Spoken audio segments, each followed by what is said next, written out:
bonjour à tous. Me revoilà de nouveau. Oui, je suis de retour des vacances de Punta Cana et j'ai adoré ça. Et puis là, voilà, je suis de retour depuis hier et ça m'a tout de suite donné envie de vous refaire d'autres vidéos parce qu'en vacances à la plage, j'ai lu énormément. J'ai lu plusieurs livres que je vais vous faire des chroniques prochainement. Et on commence par celle-ci. Mais tout d'abord, je voudrais prendre le temps de bien remercier les gens qui m'ont répondu à ma vidéo précédente où j'ai posté une vidéo sur la plage et que je demandais votre avis pour savoir quel livre est-ce que vous me suggérez. Alors, il y a 4 personnes qui m'ont répondu. Alors, je tiens aujourd'hui à remercier Loulou Diary, Hélène Books, Suzatine C. et Milix Lecture. Et puis, vous m'avez tous donné des bons commentaires. Les gagnants sont, je crois que le livre qui a marqué tout le monde, c'est celui-là, que ça a été suggéré par la majorité avant d'aller dormir. Ensuite de ça, il y a La petite boulangerie au bout du monde. Et je crois que c'est Loulou de Diary, toi, qui m'a suggéré Maman à tard. Alors, ce sont les 3 livres qui sont déjà placés sur ma table de chevet et que je vais lire très bientôt. En voyage, j'ai lu 3 livres. Tout d'abord, Lisa Garner, La fille cachée, dont il s'agit de la chronique aujourd'hui. Ensuite de ça, j'ai enchaîné avec Guillaume Musso, voilà, que j'ai lu en moins de 24 heures. Et je vais bientôt terminer Les vacances de Rachel. Voilà. Alors, commençons tout de suite par la chronique d'aujourd'hui qui sera consacrée à La fille cachée de Lisa Garner. Voilà. Alors, c'est un livre c'était le premier livre que j'ai lu en vacances. C'est un policier thriller. C'est la première fois que je lis du Lisa Garner. Et voilà, c'est fait. Elle est super populaire. Elle est toujours dans les meilleures ventes en librairie. Mais moi, c'est la première fois... Ah non, c'est pas vrai. C'est la deuxième fois que je lis un livre d'elle. J'ai lu un autre livre d'elle il y a très longtemps. Je vais vous le montrer. Voilà, celui-là, que j'ai bien aimé aussi. Mais ça fait déjà plusieurs années. C'est Les morsures du passé. Voilà. Et il me reste dans ma palle 2 autres livres d'elle. Voilà, qui est très, très populaire sur la blogosphère. Preuve d'amour. Et aussi, il paraît que c'est très bon, c'est Coup de cœur, Sauver sa peau. Voilà. S'il y a quelqu'un d'entre vous qui a déjà lu un de ces 2 livres-là, mais n'hésitez pas, laissez-moi un petit commentaire. Voilà. Alors, revenons à nos moutons. Donc, c'est quand même un gros pavé. Il dépasse les 5...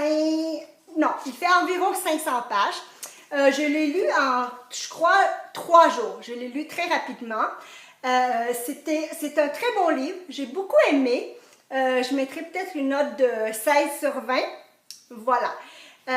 Donc, l'histoire, c'est l'histoire... tout d'abord, l'histoire se déroule à 2 endroits.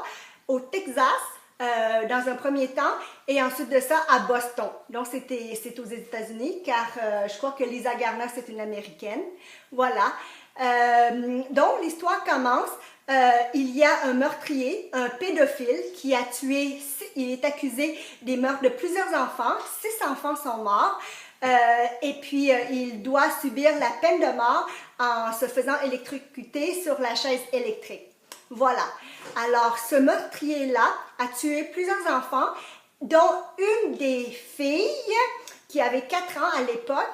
Elle s'appelle Megan Stoke.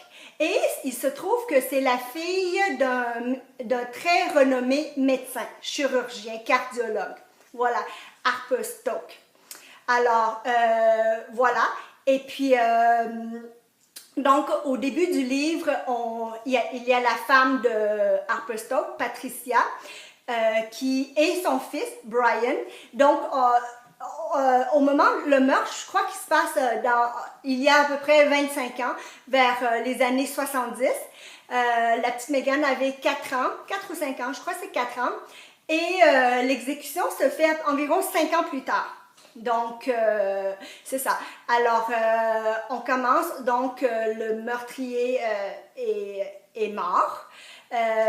Et puis là, on apprend un petit peu plus tard que le jour de son exécution, son mari ne pouvait pas se libérer, le cardiologue.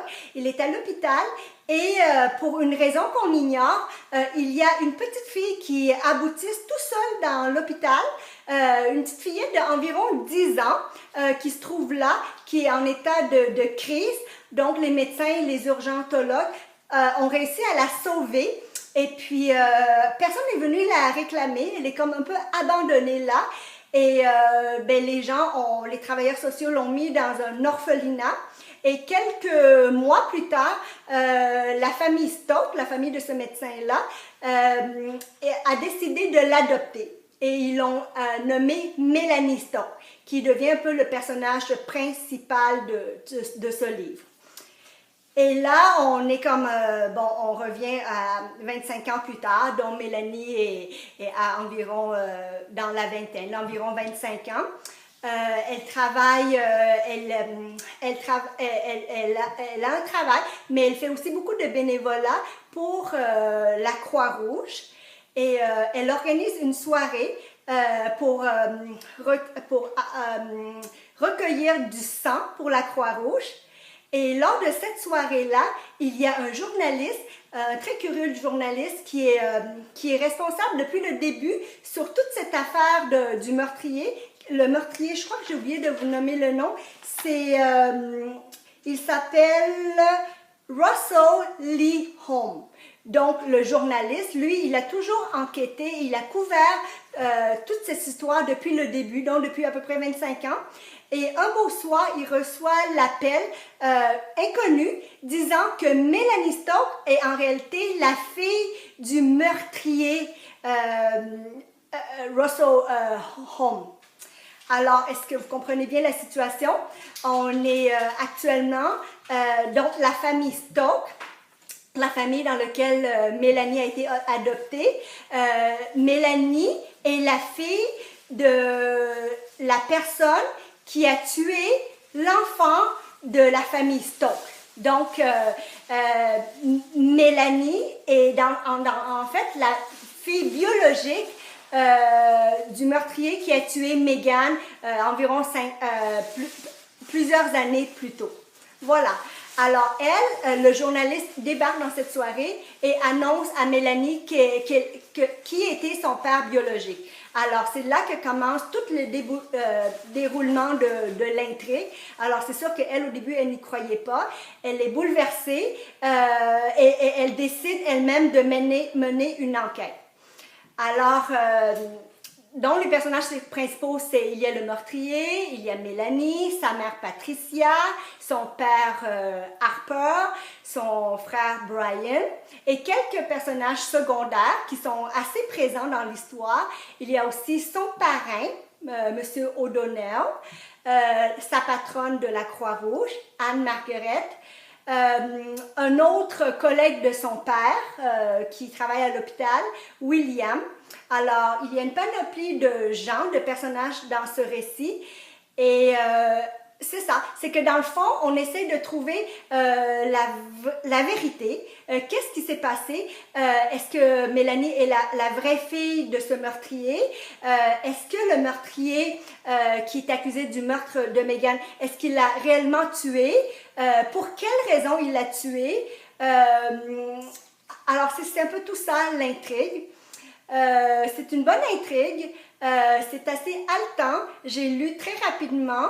Sans spoiler, je peux juste vous dire que c'est vraiment une histoire de famille. Donc, tout le monde a un peu son rôle à jouer là-dedans, à la fin. Qu'est-ce que je pourrais dire d'autre? En fait, elle nous a pas fait...